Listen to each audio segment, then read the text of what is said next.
we as Democrats. I do think that the more open we are, the more transparent we are, the more people know exactly how things are working, even if sometimes it takes longer to maintain that transparency, the better off we are. And I think the health care bill is a perfect example. I mean, the truth of the matter is that the process looked painful and messy, but the innumerable hearings that were held did give an opportunity for the product to get refined, so that I think that the ultimate package, after potential negotiations between the House and the Senate, is better than where we started. And there was a possibility, and continues to be a possibility, to be in discussions with the American people about what exactly that bill accomplishes. On the other hand, and I take some fault for this, at the end of the process, when we were fighting through all these filibusters and trying to get it done quickly so that we could pivot and start talking about other issues that were so important to the American people, some of that transparency got lost. And I think we paid a price for it. And so it's important, I think, to constantly have our cards out on the table and welcome challenges and welcome questions. Now, if the Republicans say that they can insure every American for free, which is what was claimed the other day at no cost, I want to know. Because I told them, I said, why would I want to get a bunch of lumps on my head doing the hard thing if you've got the easy thing? But you've got to show me, you've got to prove to me that it actually works. Because I've talked to every healthcare expert out there, and it turns out if you want to reform the insurance system, if you want to make sure that people without pre-existing conditions are able to get insurance, if you want to provide coverage for people, if you want to bend the cost curve, then you need a comprehensive bill, because this is a complicated area involving 1/6 of our economy. But we should be open to that dialogue and not underestimate the power of the American people over time, despite millions of dollars of advertising to the contrary from the insurance industry and others. We should not underestimate the American people's willingness to say, okay, I got it. And there's still going to be disagreements, and some will disagree with us. But we've got to constantly make our case, I think, and not play an insider's game, play an outsider's game.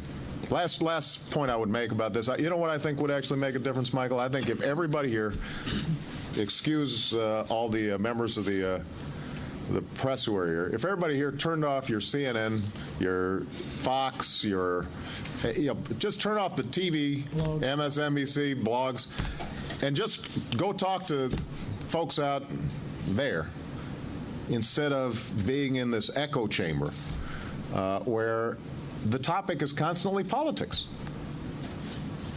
The topic is politics. It is much more difficult to get a conversation focused on how are we going to help people than a conversation about how is this going to help or hurt somebody politically. And that's part of what the American people are just sick of. Because they don't care, frankly, about majorities and minorities and process and this and that.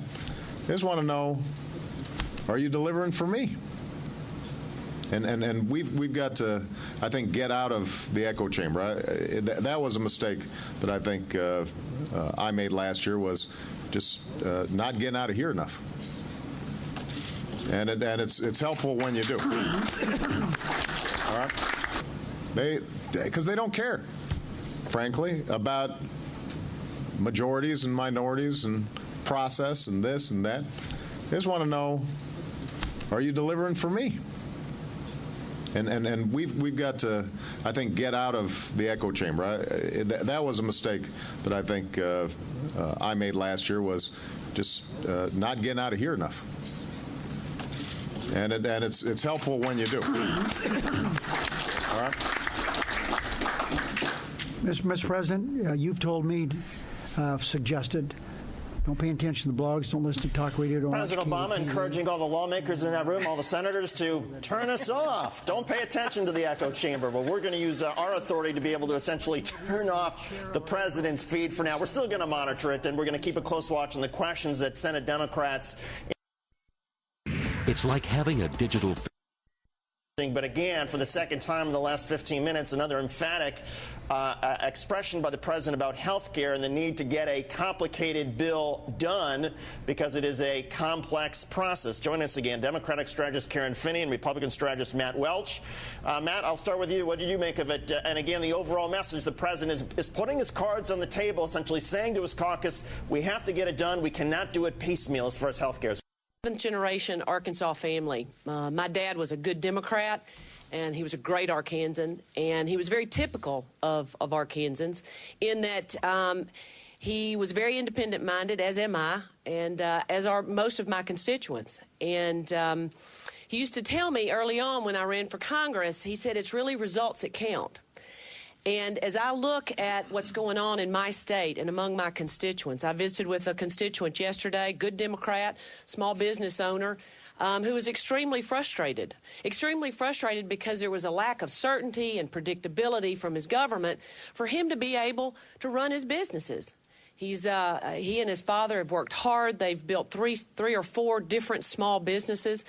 And he fears that there's no one in your administration that understands what it means to go to work on Monday and have to make a payroll on Friday. He wants results. He wants predictability. And I think that you're exactly right. People out there watching us, they see us nothing more than Democrats and Republicans up here fighting only to win a few political points, not to get the problem solved. And so I want to echo, I guess, some of what my colleague Michael Bennett from Colorado mentioned, but also to ask to you in terms of where we are going. What can we tell the people in terms of predictability and certainty in getting this economy back on track? How are we going to do that? And are we willing as Democrats not only to reach out to Republicans, but to push back in our own party for people who want extremes? And look for the common ground that's going to get us the success that we need, not only for our constituents, but for our country in this global community and this global economy. Are we willing as Democrats to also push back on our own party and look for that common ground that we need to work with Republicans and to get the answers? And it's really the results that are going to count to our constituents. And we appreciate the hard work that you put into it. Well, look, there's no doubt that this past year has been an uncertain time for the American people, for businesses and for people employed by businesses. Some of that certainty just had to do with the objective reality of this economy entering into a free fall.